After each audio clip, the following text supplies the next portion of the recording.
Cindy from Crafts Names and Things. So I have another crafty idea to show you today. So I'm obsessed with crocheting jewelry, as you guys know. So I made this really beautiful crocheted bracelet that I love.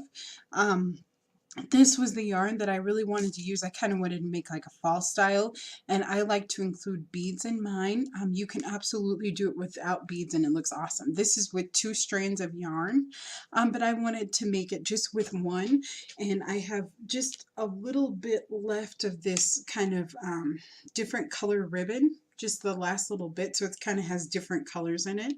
And I got these beads at the dollar store, so I'm going to show you how to do it. So all you're going to do is just take whatever yarn you have. This is just the last of this, but I think it'll be long enough to make a wrap bracelet. And I'm just going to thread the beads on there. So all I did was I just took a piece of wire and I just folded it in half. Let me show you how to do this. And I just put my yarn through it, and that just makes it easier than having to like thread, you know, beads through the very top of your yarn, you know, which can be annoying. So that's all I'm doing, is I'm just stringing this along just like that. And you can just load as many as you want on here. If you want, you can do them every stitch, or I kind of like this one I really didn't count. I just kind of did random, which I kind of like. But for this one, I think I will kind of count the stitches. So all I'm going to do is just load these beads on here, and I will be right back to show you what we're going to do after that.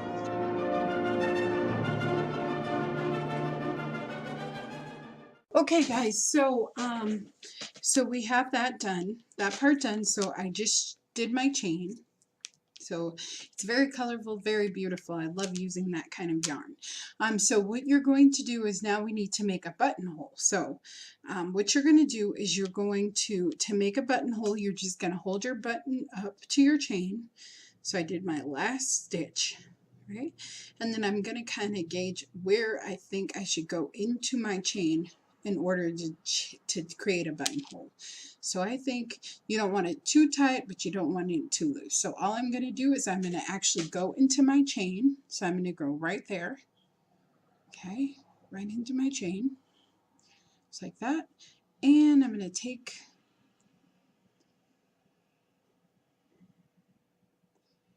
my tail and bring it up. And I'm going to do a slip stitch. So I'm going to bring it through 1, and we're going to bring it through 2. Okay, very good. And then that creates a buttonhole. See? So that should be perfect for my button to go through.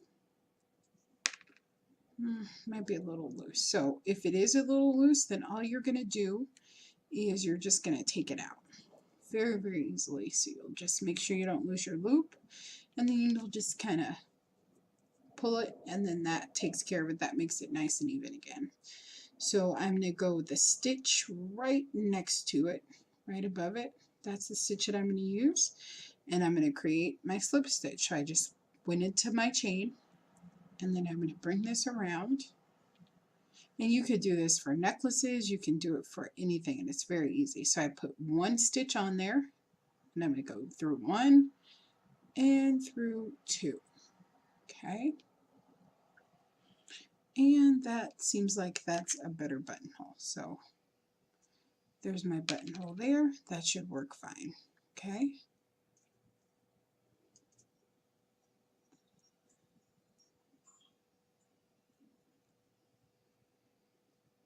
And I can show you again, just so that you can see.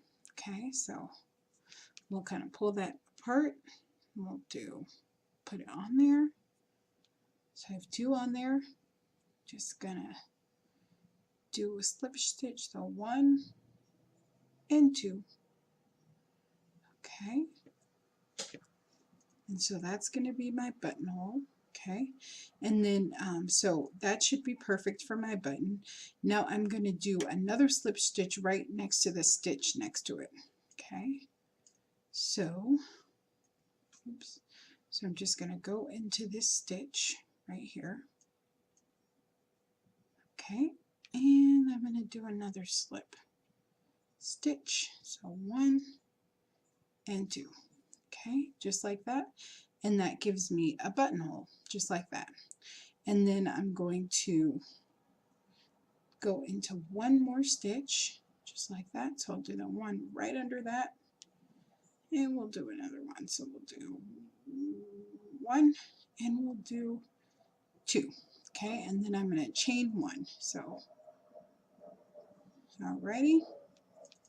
Okay, and then at this point you would cut your yarn off of the thing, and then you're just going to pull your stitch out. So you'll just take it and you pull it out, and you have a nice buttonhole. Okay,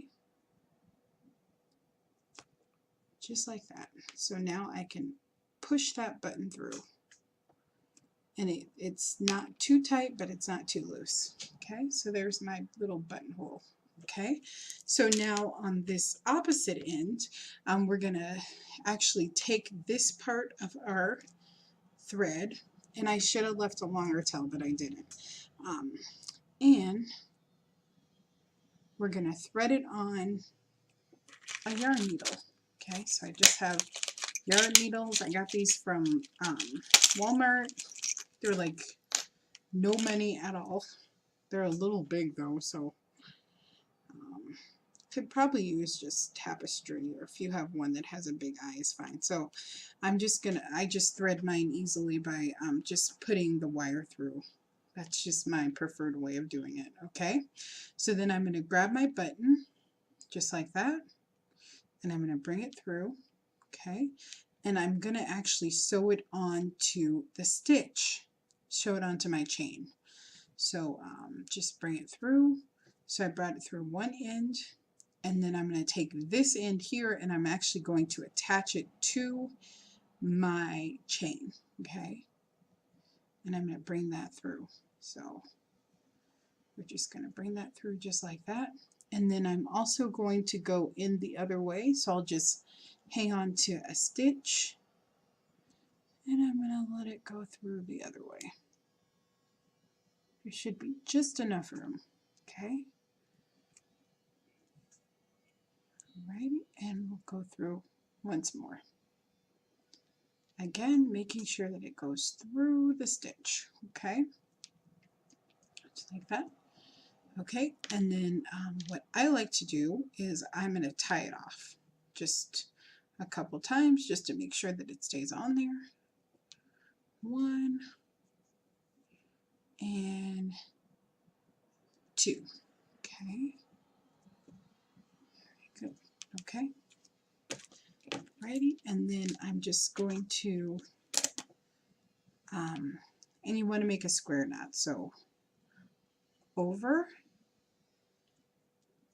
and then we'll do under. Okay, that just kind of makes us think that it's not going anywhere. Okay, and then I can just take this and trim it off on that side. If you wanted to, you could actually just take that little tail and weave it through, and that would work too. That's what I did with this one, but this one's thicker than this one. So, okay, and then I have my tail here, and if I wanted to, I could weave that through there, but it's going to stay pretty low. So I'm just going to trim guys, it a little bit. So I want to show you how to put it on. So very, very easily. So all you're going to do is you just wrap it around your wrist. So I think next time I will make it, I think I do like it better when it's double. So when you have 2 lengths of yarn, I just think it makes it look a little bit more substantial. Or maybe if I would have made my stitches super tight. But you just wrap it around. Sorry. Let me bring this up so you can see. You're just going to wrap it around your wrist as many times as you want. I always like put the button up on my wrist too. That just makes it a little easier. And then you're going to take the buttonhole that we made, and you're just going to bring it through. Okay? Just like that. Okay? And then you can pull on these, kind of make it a little tighter, a little looser. I could have probably went around once, but just so you get the idea, and you can play with it and tie it the way you want. If you want, you could put the button at the bottom where no one could see it. And you can spread them out or group them together, or kind of whatever you want. I kind of like the button on top, so I think that's what I'm going to do. But it's just a really cute bracelet. I love this, the colors of this. I think it's really pretty. So that's just an easy accessory that you can make just with your basic crocheting skills. So I hope to learn more, and I'll show you as much as I can. And then this is the other one we made, the brown one. Well, we didn't make it, but I did. But I'll show you how to make this too. And this uses actually 2 yarns. And I just think it looks better. It's a little bit more substantial. This is a little bit more delicate and cute, which is fine, but I kind of like thick and chunky, so I think that's what I'll do. But I do love the colors of this. So thank you so much for watching. Please like and subscribe. If you have any questions, then let me know and I'll do my best to answer. Hopefully you guys were able to see everything that I did and you don't have any questions, you know, or anything. But if you do, please let me know. And if you want to see a video, please let me know. I'm always looking for suggestions. But I appreciate all the support, and I will see you next time. Remember, I post a new DIY every Friday. So there's a close-up of the bracelet. Just really cute. And it's so, I had no idea it was so easy to make a buttonhole. And I should say too, for the actual loopy part, I did actually tie a knot on that part too, just to make it a little bit secure. But thank you so much for watching.